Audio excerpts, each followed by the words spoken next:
Just to clarify before I start that we've come to the non-professional section of the seminar. The Cardwell and District Historical Society is an all-volunteer organisation and a non-profit group. But hopefully the experience is of some value to you here at the seminar.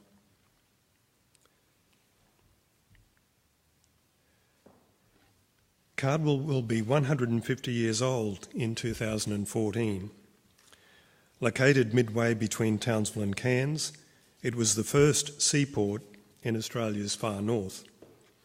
Wooden remains of that port, Cardwell's original 19th century jetty, still exist just under the surface of this beach sand.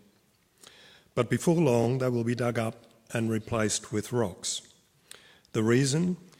To construct an upgraded and widened national highway. This new highway, with a rock wall along 1.4 kilometres of our foreshore through the middle of our town, forms the centrepiece of Reconstructing Cardwell. Reconstructing Cardwell is the name for a combined government project to aid the town's recovery from the devastation caused by Cyclone Yasi 14 months ago. But in the view of many residents, the official government-driven recovery and reconstruction program is causing more devastation, greater loss and deeper distress. The Cardwell experience is that after a natural disaster, the agendas of governments, public service cliques and political and corporate interests chase the gains to be had from the lucrative public spending on recovery programs. In Cardwell, the community was overwhelmed. Democracy is now a victim. Cyclone Yasi is one of the four most intense storms recorded in Queensland, according to the Bureau of Meteorology. The first of these was Cyclone Mahina, which hit Princess Charlotte Bay, north of Cooktown in 1899. The others were two unnamed cyclones in 1918. One lashed Mackay in January and the other devastated Innisfail and Cardwell on March 10, 1918. My family, descended from Cardwell's white settlers in the 1860s, often recalled how in that 1918 cyclone the sea washed into town. With that in mind, I began preparing to evacuate 3 days before Yasi arrived and drove out of Cardwell 24 hours prior. Most people in Australia's tropical north understand and respect the awesome power of cyclones and generally apply the lessons of history well. However, the ferocity of Yasi was beyond the experience of virtually everyone still living, and most who stayed to confront the storm now say that they would not have done so had they realised its frightening power.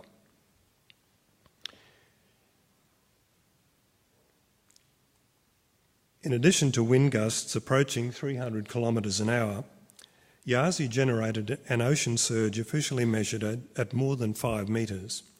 The surge washed into Cardwell around 1 a.m. on Thursday, February 3. One elderly gentleman, Theo Chrysostos, barricaded inside the remains of his wrecked home, described how the water rose above his waist and how he was frightened by the speed with which the sea raced in and then retreated. This chart, recorded by Queensland's Department of Environment and Resource Management via a buoy in Hinchinbrook Channel off Cardwell, supports Theo's description of a tsunami-like wave. It also shows what few except Theo realised, that at the time of the scheduled high tide more than 3 hours earlier, the ocean even then was entering parts of the town and submerging the highway. During the major surge, a total of around 2 kilometres of Australia's main coastal highway, Highway 1, was flooded by the sea. Debris on embankments showed where the ocean rose more than 2 metres above the highway. The fortunate aspect is that this main surge arrived near to the predicted low tide. Had Yasi's centre hit the coast 3 to 4 hours earlier on the normal high tide, the ocean levels would likely have been 2 metres higher. the scale of devastation in Cardwell would have been magnified beyond imagination. Our museum is on Victoria Street, Cardwell's main street, which also doubles as Highway 1. It was the worst damaged of all buildings in Cardwell's historic precinct. It's not clear how much water damage was caused by the ocean surge and how much by rain. Part of the CWA building 3 doors away was torn off and flung into the roof of the J.C. Hubinger Museum. Part of the museum's veranda roof was torn away and its heavy wooden front doors and a number of windows blown in. Piles of debris washed into the front of the museum and the surrounding precinct. Virtually everything inside our museum was left exposed. Irreplaceable exhibits lay under a chaos of debris and were soaked by constant rain. The majority of Cardwell residents evacuated, and most were not allowed to return until the 4th day after the cyclone. Everyone's initial focus was on survival. It was exhausting, distressing. Residents helped one another. Officially organised help was overwhelmingly lacking. The SES heroes we'd heard about in the Brisbane floods never arrived in Cardwell. A handful of SES volunteers did excellent work, but in general the organisation was disorganised, unhelpful and even unfriendly. Army personnel had more empathy with, understanding of and respect for our desperate situation. But inexplicably, the Army was forced to leave town before its work was completed. Teams from volunteer organisations like Lions and the churches arrived from other towns, but were confronted by government bureaucratic barriers. Often they were told they weren't qualified to offer help and ordered to leave. Cardwell residents relied heavily on each other and on visiting relatives and friends for the enormous physical efforts required. Members of the Cardwell and District Historical Society and other residents put their own shattered lives on hold and regrouped a fortnight after Yazzie to begin a salvage at our museum. There was no power, a limited water supply, and it was still raining. Our museum curator and council librarian, Helen Pedley, donned her gloves and worked with us. The immediate challenge was to retrieve what was left of our collection, attempt to clean and dry items and find emergency storage for them. That task fell principally on community volunteers, many of whom were living in leaking homes, under tarpaulins, in caravans, with friends or in other towns. Because of the debris, the museum salvage was difficult and dangerous. The building had been officially marked as a no-go area. We ignored that. Had we not, little, if any, of our collections would have been saved. Much of the retrieval had to be done via side windows. Wheelie bins were used instead of ladders. Salt and sand had been forced into sealed display cabinets. Furniture was broken and glass sandblasted. A few exhibits, including this 1927 wedding dress, came through virtually unscathed. Our society's operational assets were virtually all destroyed, except for our electronic files. As Yazzie approached, our secretary, Diane Smith, backed up all computer data at the museum. Other computer backup files were kept off-site and recovered. We had a Mobile Me subscription with Apple, so many of our vital records were backed up via its cloud computing service. When we are re-established, we will look at extending the scope of our electronic backup. Some important items salvaged, which are largely physically intact, have since lost colour and character through the water and wind damage. Electronic images for display or illustration, rather than simple record keeping, are the obvious way of retaining the memory of the original lustre and true style of such items. We received valuable help from Ewan McPhee and Sue Valdis from the Museum of Tropical Queensland in Townsville.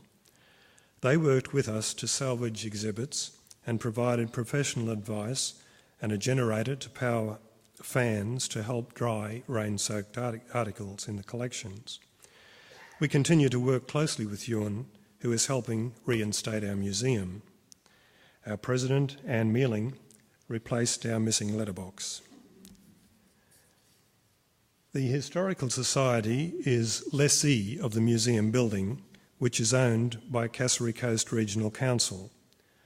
Until Yazzie, our museum, erected as Cardwell's Town Hall in 1892, was the oldest surviving, substantially intact structure built for local government in North Queensland.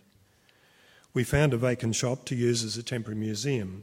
The rent is covered under council insurance, but we have had to hire additional storage space. Despite major roof damage, the structure of our 120-year-old museum was substantially intact after Yazzie. Its walls were all standing and their valuable timbers remained in place despite some staining. By last Christmas, when there was no sign of restoration beginning and the next cyclone season was upon us, the Historical Society expressed its concerns to our landlord, the Council. Similar concerns were conveyed by the Federation of Australian Historical Societies.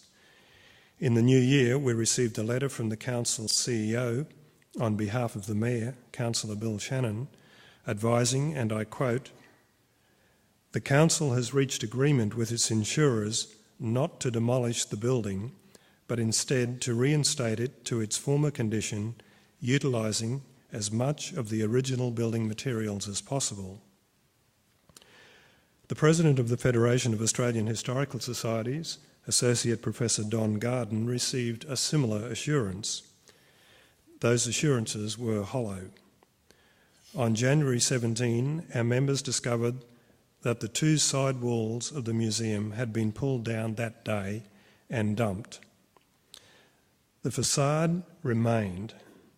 Shocked and angered Historical Society members, shocking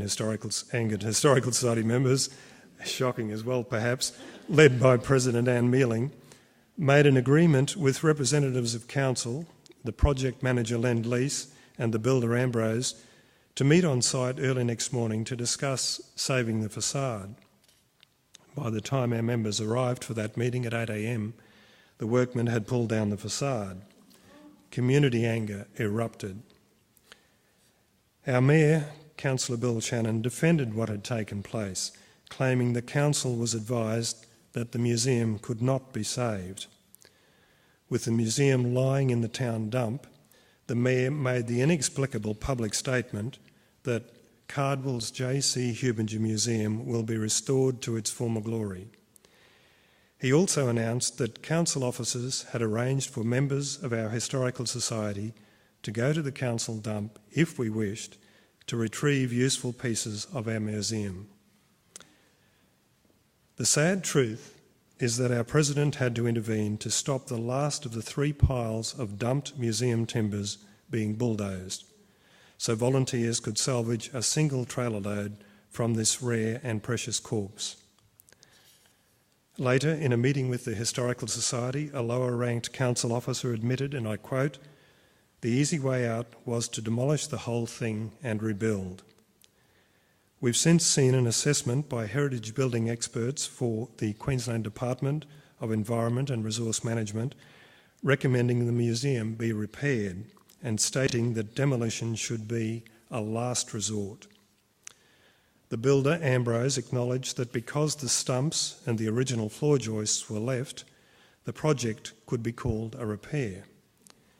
This also allowed for like-for-like replacement of materials, avoiding stringent modern codes. The stupid and depressing irony is that most of the stumps in the floor had been replaced previously. What they dumped was almost entirely original. What they kept to rebuild from was generally not. A modern replica of our 1892 town hall using new timbers and materials was built in 8 weeks. The insurer Suncorp handed the building to council last week. Cardwell has a strong and energetic historical society with diverse strengths. But the constant battle against mounting odds in our efforts to rebuild and recover is taking its toll. Since Yazzie, we have re-established a temporary museum, recorded oral histories of Yazzie, launched an historical publication on Cardwell, sponsored and launched a book of Yazzie stories, halted plans to demolish our 1924 railway station, gained council endorsement for an expanded historical precinct, obtained funding from the United States to rebuild Sunbeam House, an iconic 19th century building collapsed by Yazzie, and raised grants totalling around $60,000 to re-equip our organisation. The crushing reality is that while our volunteer historical society was raising money in the United States to reinstate our heritage, our paid local government representatives were planning to pull it down and dump it. An insurance contract worth $884,000 for rebuilding our museum and repairing 2 other heritage buildings was drawn up between the council's insurer Suncorp and Suncorp's builder Ambrose. Our community would like to be sure we're getting value for money through that contract, but despite many questions to council, we remain unable to make that judgment. One of the few benefits of Yazzie is that nearly everyone now knows where Cardwell is. For a brief period, our region was at the centre of national, even worldwide attention, although that faded rapidly. Now, 14 months later, problems persist and some are worsening. An aquaculture venture that was farming prawns for sale to the Japanese sushi market has just laid off 23 workers. A mariculture operation, farming barramundi, did not reopen after Yazzie. Banana farmers say their recovery will take 2 to 3 years. And the future of the privately owned Port Hinchinbrook Marina, which provided one of the defining images of Queensland's year of disaster in 2011, remains in limbo. Backpacker accommodation in Cardwell is greatly diminished. The Girrigan Aboriginal arts community, which has a history of nationwide success, is struggling, and tourism, which underwrites Cardwell's economy, is suffering. Social infrastructure has also taken a massive hit. Student numbers at Cardwell State Primary School remain at around 60% of their establishment level. More than 50 families have moved to settle elsewhere. Virtually every building in Cardwell was damaged, and several historic buildings were destroyed. Some 50 buildings have since been demolished. Prominent meeting places took months to reopen, and a couple, like Cardwell's Country Club, are still under repair. Insurance rebuilding has been frantic but is far from complete. Our public jetty is only partly repaired. And our foreshore remains strewn with debris because there is no funding to clear it. Our community assumed that our damaged town assets and infrastructure would be the priority for national disaster relief and recovery funding.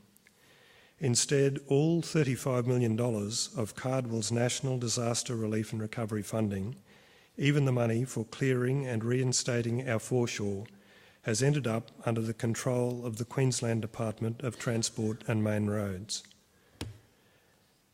There was never even a public meeting to properly inform or test community opinion on how our disaster relief funding should be spent. Project Reconstructing Cardwell was announced via the Queensland Department of Transport website, and only after that were a limited number of 30 residents invited to a workshop last August to view the plans and offer opinions. Despite public opposition and appeals to all levels of government and to non-government MPs for intervention, the Department of Transport agenda has rolled on without pause. Tenders for reconstructing Cardwell are to be called next month. The community losses and damage from Yazzie were exceptional. Our Prime Minister and our Premier visited our devastated region and pledged they'd be with us every step of the way on our road to recovery. Our Mayor has said that total government spending on Cardwell's reconstruction and recovery will be around $43 million. Yet not a single dollar of it was available to save our precious 120-year-old museum, one of Queensland's finest remaining examples of a 19th century timber town hall.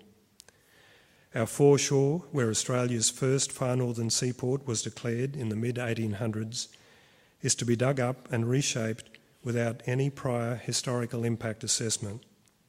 We've seen no environmental impact assessment, nor a climate change adaptation statement. Against the community consensus expressed at the August workshop, a formal truck stop is to be built on our foreshore. Cardwell will have the only government-funded truck stop in the world on a beachfront beside a marine park with panoramic views of some of the finest natural and protected ocean and island wilderness on Earth.